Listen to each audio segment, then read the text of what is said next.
Hello friend, welcome back to Sholay Bollywood. तो यार आज एक ऐसी मूवी की बात करेंगे जिस मूवी के अंदर एक सच्ची घटना दिखाई गई है। ये घटना सन 1972 की एक ऐसी सच्ची घटना है जिसके अंदर अपनी जान बचाने के लिए कुछ लोगों ने अपने परिवार और दोस्तों की डेड बॉडीज को खाया। भूख इतनी की अपनों को खाने के लिए मजबूर हो गए। इस फिल्म की कहानी एक प्लेन से शुरू होती है जिसका नंबर 571 है। ये पैसेंजर प्लेन है जो पैसेंजरों को साउथ अमेरिका से स्टेंगो चिली की तरफ लेकर जा रहा है। इस प्लेन के अंदर लगभग 45 पैसेंजर हैं। उनमें से कुछ लोग अपने परिवार के साथ आए हुए हैं। जब यह प्लेन दुनिया की सबसे बड़ी माउंटेन से इंडस के ऊपर से उड़ रहा होता है तो एक भयंकर बर्फीले तूफान में फंस जाता है, जिस वजह से पायलट अपना कंट्रोल खो देता है। प्लेन बड़ी चट्टान से टकराता है। प्लेन के दो हिस्से हो जाते हैं। अगले वाला हिस्सा जिसमें पैसेंजर होते हैं बर्फ में फिसलता हुआ काफी आगे तक चला जाता है, जिस वजह से बहुत से पैसेंजर मारे जाते हैं और इनमें से जो भी पैसेंजर बचे हैं बड़ी ही मुश्किल से अपनी जान बचाते हैं और अपने आप को संभालते हैं। और बचे हुए पैसेंजर हैं जो प्लेन के पायलट की तरफ जाते हैं, लेकिन वहां जाकर उन्हें पता लगता है कि पायलट की मृत्यु हो चुकी है। और अब जो लोग बचे हैं वे एक दूसरे की मदद करते हैं और कैसे न कैसे करके मौका संभालते हैं। लेकिन जैसे जैसे रात होती है तो वहाँ का टेम्परेचर है जो बहुत ज्यादा गिरने लग जाता है और ठंड इतनी ज्यादा बढ़ जाती है कि बर्दाश्त से बाहर हो जाती है। और प्लेन टूटने की वजह से कुछ हिस्सा जो खुला रह जाता है और जिस वजह से बर्फीली हवाएं अंदर आ रही होती है। कुछ लोग बहुत ज्यादा डर चुके हैं क्योंकि उन्हें लगता है कि अब वह नहीं बच पाएंगे। और उसके बाद में कुछ पैसेंजर हिम्मत करके जो प्लेन का खुला हुआ हिस्सा है उसे बंद करने में लग जाते हैं। वह वहाँ पे काफी ज्यादा सामान और जितनी भी डेड बॉडीज होती हैं उनकी मदद से वह खुला हुआ पार्ट है जो बॉडी से बंद कर देते हैं और वह कैसे न कैसे खुले हुए हिस्से को बंद कर कर सो जाते हैं। अगली सुबह इनकी नींद खुलती है तो देखते हैं कि तूफान थम चुका है, लेकिन अब इनमें से कुछ लोग जो मारे जा चुके हैं यह सब बाहर आते हैं। बाहर इतनी ठंड अभी नहीं होती क्योंकि धूप निकल चुकी है, लेकिन इनको अब यहाँ से जल्दी से बाहर निकलना था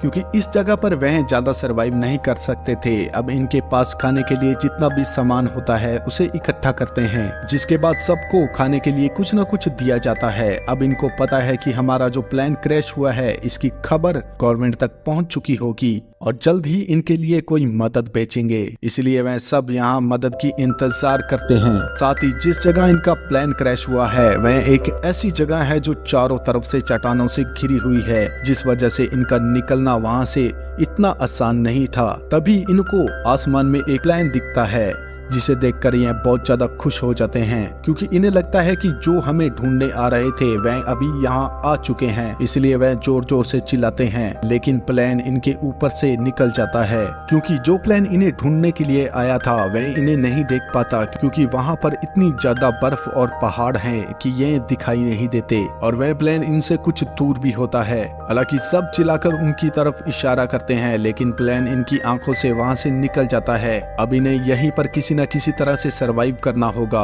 जब तक इनके लिए कोई मदद नहीं आती। और अब 3 दिन गुजर चुके हैं, जिसके बाद एक लड़का जिसका नाम नैंडो है जो कि प्लेन क्रैश होने की वजह से बेहोश हो गया था, अब इसे होश आता है। होश आते ही वह अपनी बहन के पास जाता है जिसकी हालत भी बहुत ज्यादा खराब होती है। उसे अपनी बहन से पता चलता है कि उसके माता पिता की मृत्यु हो चुकी है। वह बुरी तरह से टूट जाता है और अब इन्हें यहाँ पीने के लिए पानी चाहिए, इसलिए वे बर्फ को मेडल करते रहते हैं। साथ ही इनके पास जो भी सामान या बैग होते हैं उससे वह बड़ा सा एक्स का साइन बनाते हैं ताकि उनके ऊपर से कोई भी प्लेन गुजरे तो ये साइन देखकर उन्हें पता चल जाए कि जो भी सर्वाइवर यहाँ पर बचे हैं वे अभी जिंदा हैं। अब अगले दिन एक प्लेन वहाँ से फिर से गुजरता है जो कि उन्हें ढूंढने के लिए आया होता है, जो इनसे बहुत ज्यादा दूरी पर होता है, जिसे देखकर ये काफी ज्यादा खुश होते हैं। इन्होंने अपने सामान से एक्स के निशान बना दिए हैं। इन्हें लगता है कि प्लेन एक्स का निशान देखकर उनके पास आएगा और साथ ही मिरर का भी उपयोग करते हैं ताकि यह मिरर से सूरज की रोशनी को रिफ्लेक्ट करके रिफ्लेक्शन है जो प्लेन तक पहुंचा सकें और उसके पायलट को पता चले कि यहाँ पर कोई है, लेकिन इसका कोई फायदा नहीं होता। प्लेन एक बार फिर से वहाँ से गुजर जाता है। यह समझ जाते हैं कि गवर्नमेंट इनकी लोकेशन का पता नहीं लगा पा रही और प्लेन का जो पीछे का हिस्सा है जो चट्टानों से टकराते वक्त टूट गया था और बचे हुए पैसेंजर ये तय करते हैं कि हम उस पिछले हिस्से तक पहुंचेंगे ताकि वहाँ से जो भी बैटरीज हैं उन बैटरी को लाया जाए और किसी न किसी तरह से रेडियो को ठीक करके हम अपनी गवर्नमेंट तक संपर्क संपर्क कर सकें। इनमें से कुछ लोग ऊपर की तरफ जाते हैं ताकि बैटरीज को लाया जा सके, और जब यह ऊपर जाते हैं तो इनको पता चलता है कि जिस जगह इनका प्लेन क्रैश हुआ है वह बहुत गहराई में है, इसलिए रेस्क्यू टीम इन्हें नहीं देख सकती। और जो पैसेंजर ऊपर गए हैं वहाँ पर बर्फ खिसकने लग जाती है, इसके लिए उन्हें वापस लौटना पड़ता है।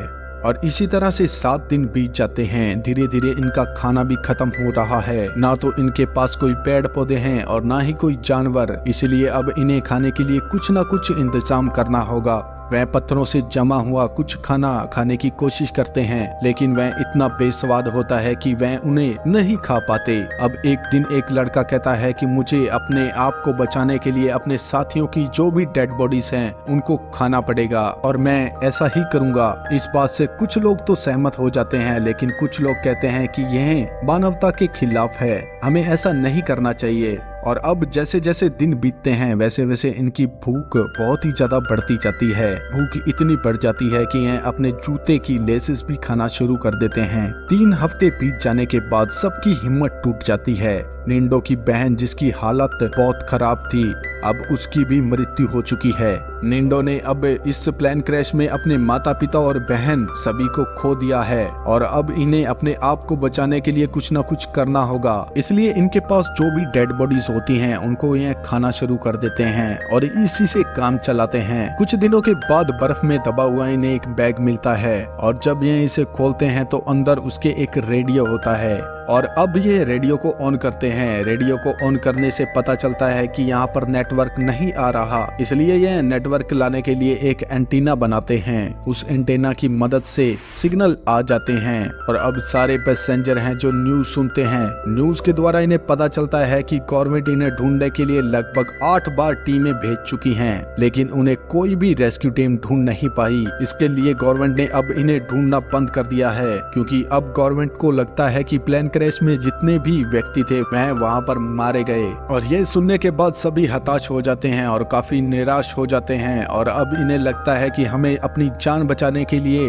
खुद को ही कुछ करना पड़ेगा और यहाँ से बाहर निकलना पड़ेगा। इन्हें ढूंढने के लिए अब कोई नहीं आने वाला। साथ ही जो यहाँ पर मांस नहीं खाते वह भी अब मांस खाना शुरू कर देते हैं, जिसके वो खिलाफ थे। और अगले ही दिन ये लोग तय करते हैं कि हम में से 3 लोग वहाँ पर जाएंगे जहाँ पर हमारा प्लेन क्रैश हुआ था, जहाँ पर प्लेन का पिछला हिस्सा है। और फिर वहाँ से 3 लोग निकल जाते हैं। चलते चलते इन्हें रात हो जाती है, इसलिए यह एक जगह पर रुक जाते हैं, लेकिन ऊपर बर्फीली इतनी ठंडी हवाएं होती हैं कि इन्हें बहुत ज्यादा मुश्किल का सामना करना पड़ता है।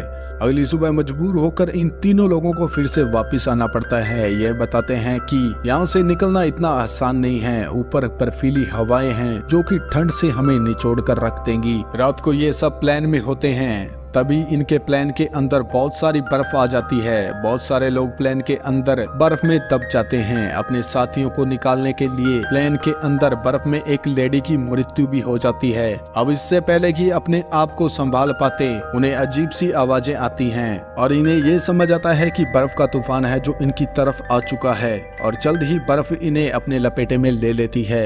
यह तूफान इतना खतरनाक होता है कि इनमें से कुछ लोगों की मृत्यु हो जाती है। यह सब देखकर एक न्यूमा नाम का लड़का है जो अपना कंट्रोल खो देता है। वह प्लेन की खिड़की पर जोर जोर से मारने लगता है। यह सभी पैसेंजर और इनका पूरा प्लेन है जो बर्फ के नीचे दफन हो जाता है। लेकिन न्यूमा है जो कोशिश नहीं छोड़ता, वह लगातार कोशिश करता रहता है, जिस वजह से उसके पैर में एक कांच का टुकड़ा घुस जाता है। लेकिन वह काफी हिम्मती था, वह अपनी हिम्मत नहीं हारता और वह लगातार कोशिश करता चला जाता है। कई घंटों की मेहनत के बाद वह बर्फ की सतह तक पहुंच जाता है, जिसके बाद अंदर जितने भी लोग होते हैं वह सबको बाहर निकालता है और देखता है कि जहां उसे कांच से चोट लगी थी अब वह पूरी तरह से जम चुका है, लेकिन उसे दर्द का एहसास बिल्कुल भी नहीं होता।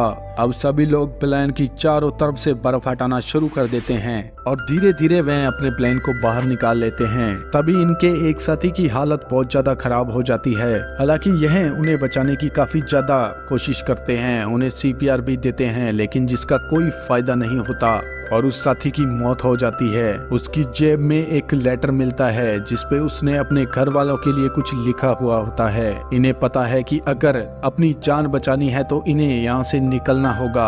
अब यहाँ इन्हें 36 दिन बीत चुके हैं। वह एक बार फिर से प्लान बनाते हैं कि हमें ऊपर जाना होगा और बैटरीज को लेकर आना होगा। और वहाँ से कुछ लोग हैं जो ऊपर की तरफ निकल जाते हैं, उनमें से न्यूमा भी होता है।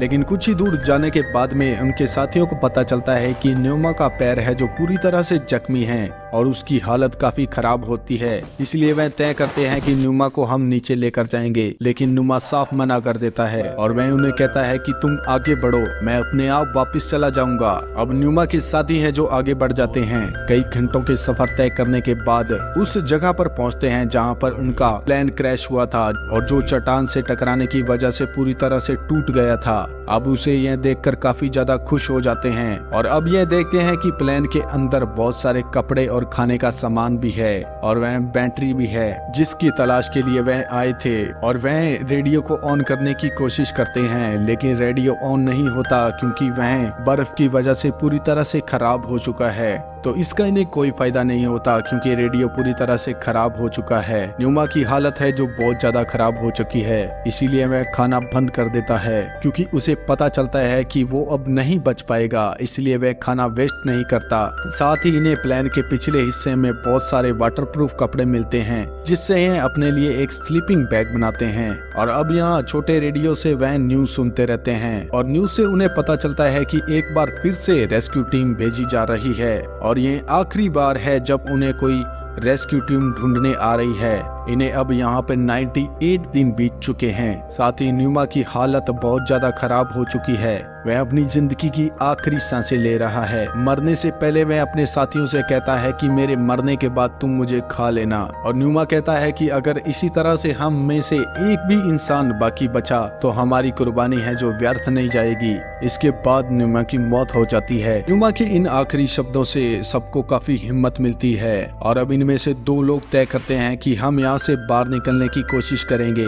और अब वह चट्टान के ऊपर चढ़ना शुरू कर देते हैं। जब वह चट्टान के टॉप पर पहुंचते हैं तो देखते हैं कि चारों तरफ पहाड़ के अलावा कुछ भी नहीं है। यहाँ से निकलने का कोई रास्ता नजर नहीं आता। उन्हें लगता है कि हमें वापस चला जाना चाहिए, लेकिन उन्हें यह भी एहसास था कि वापस हम गए तो कभी जिंदा नहीं बच पाएंगे। इसलिए वह तय करते हैं कि हमें लगातार आगे बढ़ते रहना होगा। इस तरह कई दिनों के सफर के बाद वह एक नदी के पास पहुंचते हैं जिसे देखकर वह बहुत ज्यादा खुश होते हैं। वह बहुत सारा पानी पीते हैं क्योंकि इन्होंने कई दिनों से पानी नहीं पिया था। तभी नदी की दूसरी तरफ एक आदमी को देखते हैं जो कि एक घोड़े पर सवार होता है। पहले तो ये अपनी आंखों पर यकीन नहीं करते, उन्हें लगता है कि कोई भ्रम है, लेकिन कुछ ही पलों में उन्हें समझ आ जाती है कि ये सच्चाई है। वह चिल्ला चिल्लाकर उससे मदद मांगते हैं, लेकिन वो इनकी बात समझ नहीं पाता क्योंकि वह इनसे काफी ज्यादा दूरी पर होता है। इसलिए वह आदमी पत्थर पर कागज लपेटकर इनके पास फेंकता है और साथ ही इन्हें लिखने के लिए एक पेन भी देता है,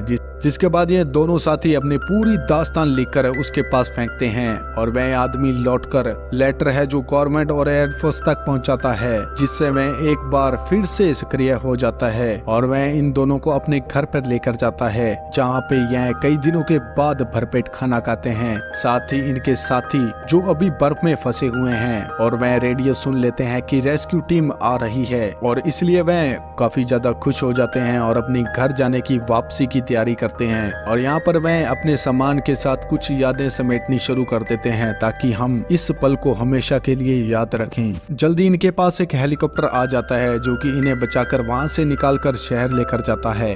वह हेलीकॉप्टर से चढ़ने से पहले उन कंकाल को भी देखते हैं जो कभी इनके साथी थे, जिनको इन्होंने खाकर अपने आप को जिंदा रखा। और प्लेन क्रैश में जितने भी पैसेंजर बचे थे उनके सबके परिवार वहां पर आ जाते हैं। जो भी पैसेंजर जिंदा बचता है उसके परिवार वाले बहुत ज्यादा खुश हो जाते हैं, लेकिन वहीं पे जो नहीं बचे उनके परिवार वाले काफी ज्यादा रोते हैं। और इसके बाद इन सबको हॉस्पिटल लेकर जाया जाता है। हालांकि ये अपने घर जा सकते थे, लेकिन ये लोग तय करते हैं कि हम एक रात एक दूसरे के साथ बिताएंगे और अपने उस पल को हमेशा के लिए याद रखेंगे। अपनी जिंदगी के सबसे बुरे वक्त में सही फैसला लेने की वजह से 45 लोगों में से 16 लोग बच जाते हैं। तो ये सर्वाइवर कहानी यहाँ पर खत्म होती है।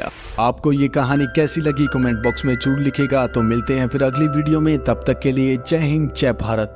वीडियो अच्छा लगे तो लाइक शेयर सब्सक्राइब कर दीजिएगा यार प्लीज।